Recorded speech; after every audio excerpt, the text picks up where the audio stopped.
आज का video topic बहुत ही इंपॉर्टेंट होने वाला है। मैक्सिमम गेट के स्टूडेंट्स जो है, जो आपका रफ पैड दिया जाता है गेट एग्जाम में, उसको यूज करना नहीं जानते हैं, जिसके वजह से कि सिली मिस्टेक्स होता है। एग्जाम के दौरान आपको एंजाइटी होता है, आप प्रॉपर टाइम मैनेज नहीं कर पाते हैं। आज के वीडियो सेशन में हम ऐसे स्ट्रेटेजीज को देखेंगे जो कि मैंने खुद अपने ऊपर इस्तेमाल किया है जब मैंने गेट 2014 लिखा था, जिसके वजह से मुझे गेट में ऑल इंडिया रैंक 108 रैंक आया है, और जिसको मैंने गेट 2020 में भी यूज किया है। जिस सारे ट्रिक्स को, उन्हीं चीजों को मैं शेयर करने वाला हूं आज के वीडियो में आप लोगों के साथ। तो वीडियो सेशन को जरूर एंड तक आप लोग देखिएगा। यहाँ पे तो सबसे पहले ये जो रफ पैड होता है, ये इंपॉर्टेंट क्यों होता है, इसके ऊपर मैं थोड़ा सा आप लोगों के साथ बात करूं। देखिए, जब आप रफ शीट आपको जो गेट एग्जाम में मिलता है, बेसिकली यहाँ ये आपका सेकंड ब्रेन होता है। आप जो भी चीज, जो भी क्वेश्चन सोचते हो, आपको सॉल्व करना होता है, उसे आप जो है लिखते हो उसी शीट पे। आप अपने ब्लैंक शीट के ऊपर कैलकुलेशंस को परफॉर्म करते हो। तो ये मैटर इसीलिए कर जाता है कि अगर आपका रफ शीट प्रॉपर नहीं रहेगा तो आप वहां पे सिली मिस्टेक करोगे। अगर वो बहुत ही ज्यादा जो है एकदम क्रैम्ड है, एकदम गंदे से आप लिख रहे हो, आपको अगर कुछ क्वेश्चंस को रिव्यू करना है तो आप उसको भी बाद में आके कर नहीं पाओगे। तो इस वजह से क्या होता है ना, आपका टाइम भी आप प्रॉपरली नहीं मैनेज कर पाओगे, आप सिली मिस्टेक्स भी करोगे, और एंजाइटी अलग से होगा। ठीक है। तो रफ पैड बेसिकली, जैसे कि मैं आपको कहा, कैलकुलेशंस और क्वेश्चंस को सॉल्व करने के लिए यहां पे यूज होता है। क्यों मैटर करता है, मैंने ऑलरेडी डिस्कस किया। एक लेआउट कैसा होता है गेट का, रफ शीट का, ये मैं बताऊं। यहां पे 16 टू 18 पेजेस यूजुअली रहते हैं। आप यहां पे जितने चाहे उतने रफ पैड ले सकते हैं, लेकिन यहां पे एक चीज नोट करिएगा कि अगर आप एक रफ पैड को लेते हैं तो आपका जो नया वाला जो ही आप लेते हैं, तो पुराना वाला जो रफ पैड है वो आपसे ले लिया जाएगा।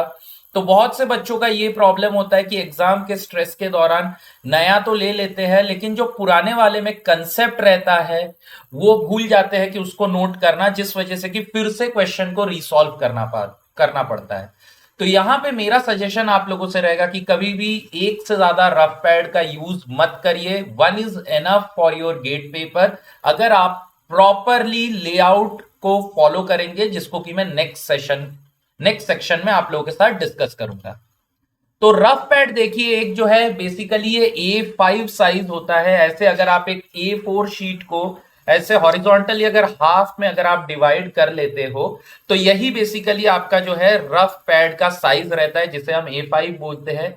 तो इसे बेसिकली आपको 4 पार्ट्स में डिवाइड कर लेना है। कैसे, देखिए, ऐसे आपको और एक बार इसको फोल्ड कर लेना है, और फिर सिंपली इसको और एक बार आप ऐसे फोल्ड कर लेंगे। तो यहां पे ये क्या होगा, जो है हर एक पेज आपको 4 पार्ट में डिवाइड हो जाएगा, ऐसे 1 2 3 4। तो जब आप क्वेश्चन सॉल्व करते हैं, हमेशा ध्यान रहे कि आप एक क्वेश्चन को अगर सॉल्व करते हो, इस ऑर्डर में सॉल्व करना। पहले ये वाले पार्ट को फिल करना, फिर ये वाला, फिर ये वाला, फिर ये वाला। ठीक है। तो यहां पे जब आप ऐसे करके करोगे प्रॉपरली क्वेश्चंस के साथ, तो यहां पे एक चीज आपका बहुत अच्छे से होने वाला है कि आप यूज हर एक स्पेस का बहुत एफिशिएंटली करेंगे। साथ ही अगर आप क्वेश्चन नंबर्स को प्रॉपरली लिखोगे तो आप रिव्यू कर पाएंगे। नेक्स्ट यहां पे अगर कोई क्वेश्चन आपसे सॉल्व नहीं हुआ, you can later keep it for review and come back to that question, और फिर से आप जो है सॉल्व कर सकते हो। लेकिन इसके लिए एक प्रॉपर इंडेक्सिंग आपको करना पड़ेगा क्वेश्चन को। ऐसा क्यों? क्योंकि यूजुअली हम 60 टू 70% जो क्वेश्चंस होते हैं उसको फर्स्ट अटेम्प्ट में सॉल्व करते हैं, जिसे सॉल्व करने में यूजुअली हमें 2 आवर्स से लेके 2.5 आवर्स तक लग जाता है।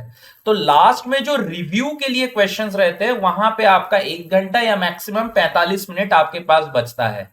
और उन लास्ट में आपको पता ही नहीं चलता कि कौन से क्वेश्चंस को हमें सॉल्व करना चाहिए, कौन से क्वेश्चंस को हमें इग्नोर कर देना चाहिए। तो यहां पे इंडेक्सिंग करना बहुत जरूरी होता है कि जो भी क्वेश्चन को आप मार्क फॉर रिव्यू और आगे चले जा रहे, उसको 3 पार्ट में आप इंडेक्स कर सकते हो, CDNL। C means what? Concept is clear, but due to some calculation error और ड्यू टू सम फॉर्मूला आपको फिर से क्वेश्चंस को फिर से रीसॉल्व करना है। तो जब आप रिव्यू पे आते हैं सबसे पहले इन्हीं क्वेश्चंस को सॉल्व करना है। उसके बाद डी क्या है, D means doubtful about concept. आपने ऐसा सिमिलर काइंड ऑफ क्वेश्चन कहीं पे सॉल्व किया है, लेकिन आपका जो कंसेप्ट है उस क्वेश्चन से रिलेटेड वो थोड़ा सा डाउटफुल है। So next you can solve those question and in the end आप उन क्वेश्चंस को सॉल्व करिए जिसको आप एल मार्क करते हो। L means very lengthy. इनको यूजुअली आपको स्किप कर देना चाहिए। क्यों मैं ऐसा बोल रहा हूं, क्योंकि उस टाइम में आप एक क्वेश्चन की जगह दो क्वेश्चंस और सॉल्व कर सकते हो, ठीक है। और एक जो बहुत इंपॉर्टेंट चीज जो मैं हर एक गेट एस्पिरेंट्स जितने भी बच्चों को मैंने मेंटर किया है उनको बोलता हूं कि हमेशा 2 पेज लास्ट के उनको रिजर्व में रख दीजिएगा।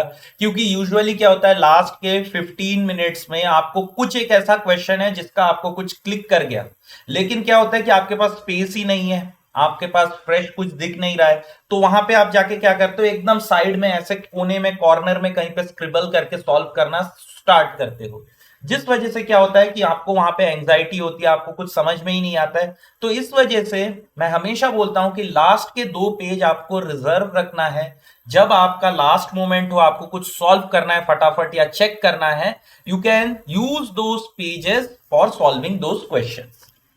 Now things to note for your rough pad. आप यहां पे क्या क्या चीजें करोगे जब भी आप एक न्यूमेरिकल आंसर टाइप क्वेश्चन को सॉल्व कर लेते हो। सपोज करो आपका आंसर आया 21.2 किलो ओम, तो यहां पे एक बॉक्स जरूर बना लेना। यूजुअली क्या होता है एग्जाम में, ड्यू टू स्ट्रेस टाइम आपके पास कम रहता है, ये 21.2 को हम क्या कर देते हैं, टाइप करते टाइम 2.12 किलो ओम मार्क करके चले आते हैं।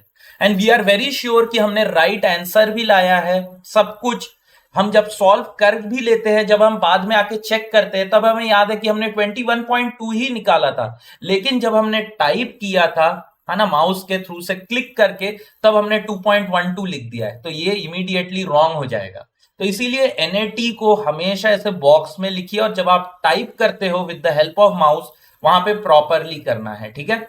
एमएसक्यू के लिए हमेशा जो है आपको करेक्ट ऑप्शंस को रफ पैड पे लिखना है। ऐसे नहीं कि आप logically A B C D suppose करिए आपके ऑप्शंस है, इसमें से ए आपको लगा करेक्ट है, फिर आप क्या कर रहे हो, बी को सॉल्व कर रहे हो, बी नहीं है, सी को सॉल्व किए, सी नहीं है, फिर डी को सॉल्व किए, डी सही है, तो ए और डी। तो जब आप सॉल्व करो कोई एक कॉर्नर पे लिख लेना कि ये क्वेश्चन सपोज करो 12 है, तो यहां पे ए भी इसका करेक्ट है, डी भी करेक्ट है, फिर मार्क करना, ठीक है।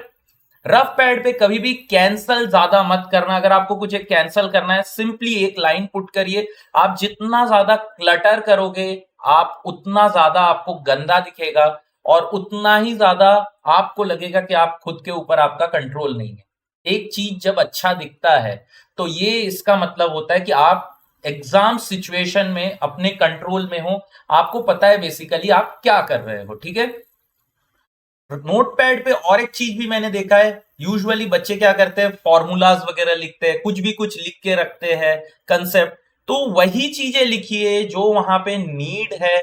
उन अननेसेसरी चीजों को कभी मत लिखिएगा रफ पैड पे, क्योंकि स्पेस बहुत ही ज्यादा इंपॉर्टेंट है। और जैसे कि मैंने आपको प्रीवियस स्लाइड में बोला कि आपको एक से ज्यादा रफ पैड यूज नहीं करना है। और एक चीज, एक पेज पे आप 4 या मिनिमम 2 क्वेश्चंस को सॉल्व करने का कोशिश करिए, उससे कम मत करिएगा। क्योंकि आपके पास ऑलरेडी 4 क्वाड्रेंट है यहाँ पे, तो आप 4 या 3 क्वेश्चंस को तो सॉल्व कर ही सकते हो, लेकिन उससे ज्यादा मत करना। और छोटी हैंडराइटिंग, एकदम छोटा छोटा माइक्रो जेरोक्स टाइप मत लिखना, आपको रफ पैड पे नहीं लिखना है, ठीक है। तो इसी के साथ जो है मैं वीडियो सेशन को यहाँ पे एंड करने वाला हूं।